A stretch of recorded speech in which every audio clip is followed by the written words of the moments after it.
you know that Facebook announced something called the social graph. And basically means that people are going to be searching through the updates that have been shared with them by their family and friends for things that they have liked, experiences that they've had, photos that has been shared with them, so on and so forth. First of all, just wanted to give you my point of view about this new feature of Facebook. First of all, I don't think it's going to be a Google killer. When people search on Google, it's much more broad, and the word Googling something is going to remain in our vocabulary for a long time to come. It's the social graph search with Facebook is much more specific, and it sort of it goes along with that new word that we're all talking about, which is context. So although when you search on Google, it brings you all sorts of different results, but with Facebook, the result that you're going to get is going to have more relevance to you, and it has more context. So it's a totally different kind of search. We all know that Google is trying to do that with Google+, but like I said, the breadth of the things that you can search on Google is a lot more. So Google and Facebook will be with us, both of them, for a long time, and they both provide value. Another thing is that people have been raising concerns about privacy of their information being searched. You have to know that the things that are found by someone who searches are the things that you have already shared with your friends and your family. So anything that you haven't shared, especially the ones that people search in the public, if you haven't shared it publicly, it will not show up. If you shared it with your friends, it will show up in your friends sharing. And yes, you should be able to look at your privacy settings and see what you can fix. And if there are things you don't want to come up in searches, you might want to take a look at that. But I don't think it should raise a privacy alarm by people. One lesson for business owners is that you want to make sure that your Facebook page is active and you are providing value for people. And really form connections that really mean something. The thing with the social graph search, it has to do with what your family and friends and your network are already doing as they do on a daily basis. So when you're going to get a recommendation for a book or a movie or a restaurant, it's not because some business owner has gone and solicited them to write a recommendation or anything. This is something that they are doing on their own already, which is the best kind of recommendation that you can have. So as a business owner, you want to even more focus on creating genuine relationships, providing value for your customers. You want to make sure that you send out offers so people can claim them, and hopefully you serve your customers better so they can rave about you. Creating genuine relationship becomes even more important. It has been said that people are going to spend more money on buying likes and things like that. I don't think that is really going to have a big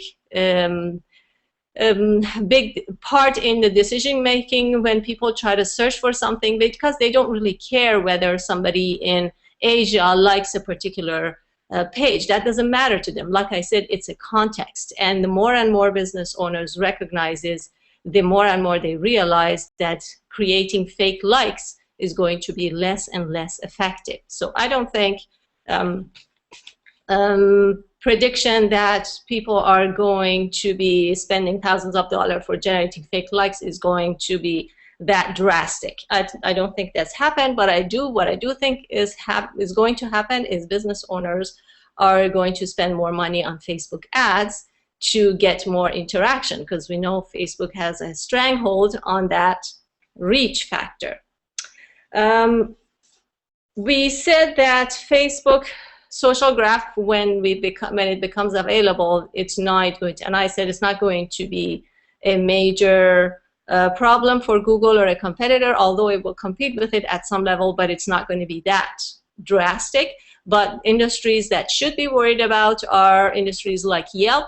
that rely, basically the whole business model is based on recommendations. And more people are realizing that businesses are actually paying individuals to come and write recommendations for them. More and more people are having less faith in book reviews that you see on Amazon, because a lot of them are fake. Just sites that have their business model centered on recommendations, I feel should worry, really worry about their future and whether people are going to migrate away from them as the social graph becomes more and more important. So that's my take. And another thing is that that like is going to have a lot more value than before. Another news is that LinkedIn is taking away the answers feature from the website starting end of January, which I really don't understand. Anybody that I talked to is not happy about this situation. It was a fantastic way to talk to people, get your questions answered, and establish yourself as an authority in your field. So the fact that LinkedIn is taking that away is, I think, very sad.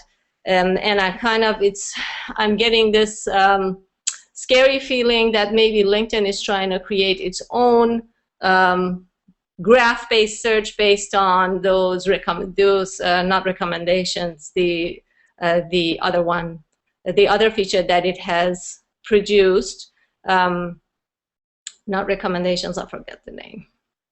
The new feature that I really don't like.